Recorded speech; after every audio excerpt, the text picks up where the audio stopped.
This video was brought to you by Incogni.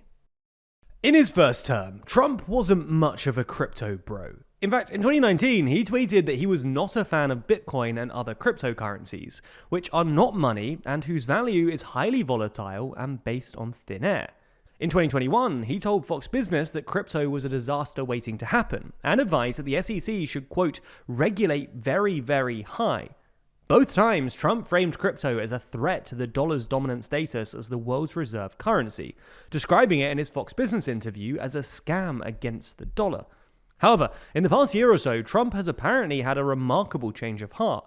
In the name of making the US, quote, the crypto capital of the planet and sending Bitcoin to the moon, Trump has recently suggested creating a new Bitcoin reserve in the US, firing SEC Chair Gary Gensler, and even somehow paying off the national debt with crypto. So, in this video, we're going to take a look at Trump's wild crypto policies, and whether they could undermine the dollar, as Trump previously claimed.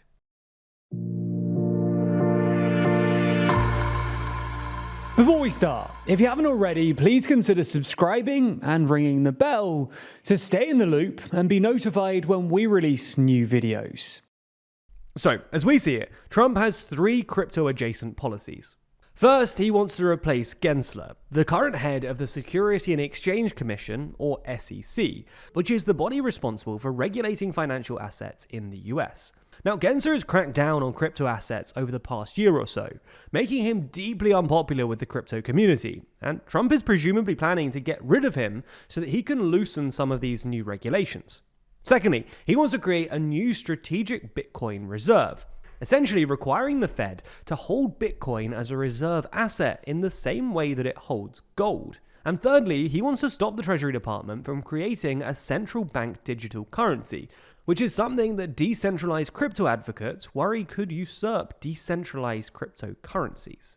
So let's run through each of these plans one by one, starting with reforming the SEC. Now, this seems to be the root of Trump's recent crypto enthusiasm, because a couple of months ago, he took the stage at the 2024 Bitcoin conference in Nashville, where after a few minutes of his usual meandering, he suddenly got a standing ovation for announcing his intention to fire Gary Gensler on day one. Now, Trump probably won't actually get the chance to do this. Every SEC chair since the agency was set up in 1934 has resigned when the presidency changed party, allowing the new administration to get their own pick.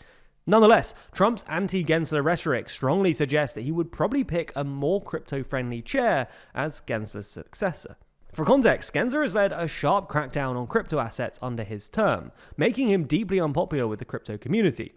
At the heart of this debate, or dispute, is the question of whether or not cryptocurrencies should be considered a security, and therefore subject to SEC regulations.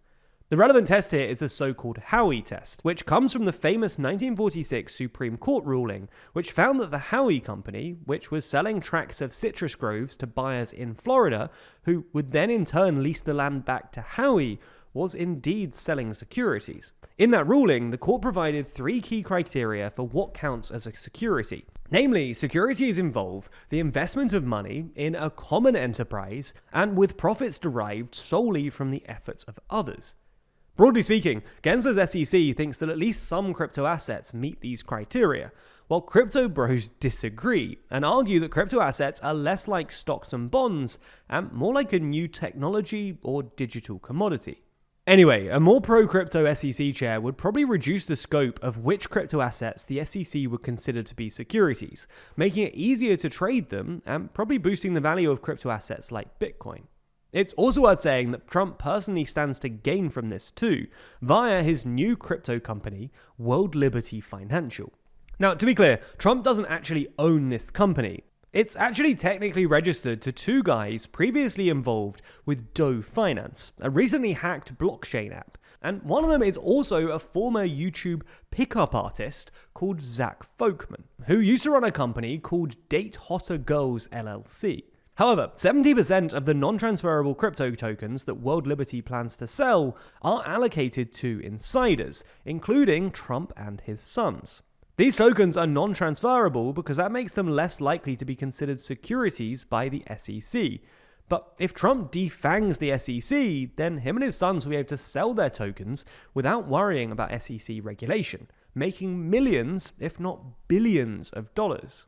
So let's get into Trump's second crypto policy, a strategic Bitcoin reserve. Here, Trump is basically endorsing an idea put forward by pro-crypto Senator Cynthia Lummis via her new Bitcoin Act.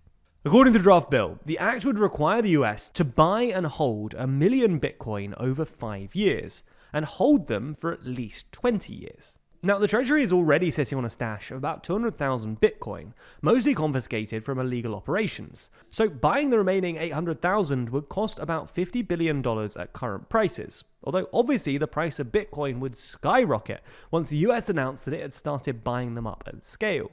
The idea here is to use Bitcoin as another reserve asset, like gold or foreign currencies. Now, this would be unorthodox, because Bitcoin isn't really considered a reserve asset, largely because of its price volatility.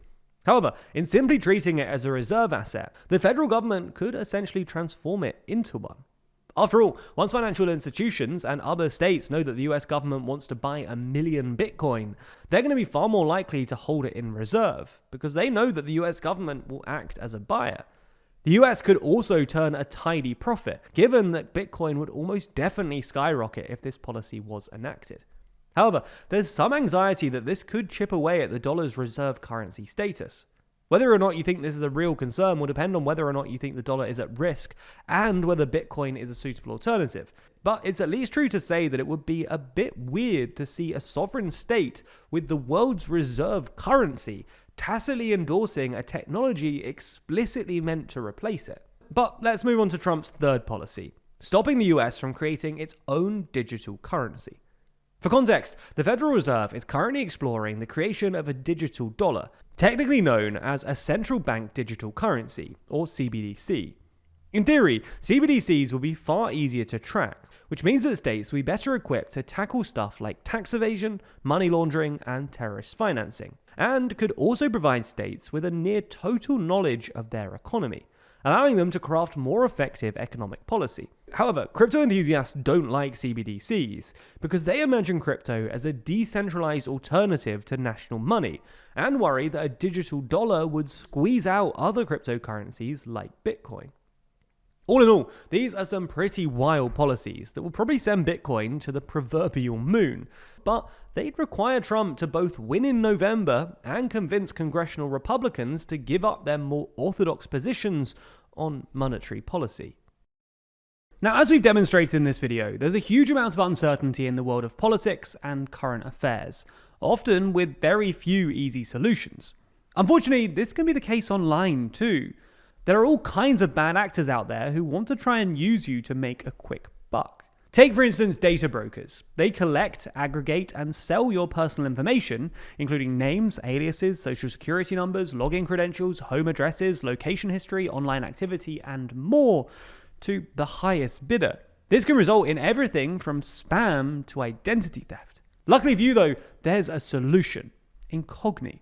They work on your behalf to request your personal data removal. They also deal with any objections, and to make sure that your personal information isn't shared by the data brokers again, they conduct repeated removal requests. And with their friends and family plan, they'll even do this for you and up to 3 of your, friends and family. So create an account with our link in the description, grant Incogni the ability to work on your behalf, and sit back as they make you safer. Plus, if you use our link, you'll get an exclusive 60% off an annual Incogni plan. Thanks for checking it out, and thanks to Incogni for sponsoring this video.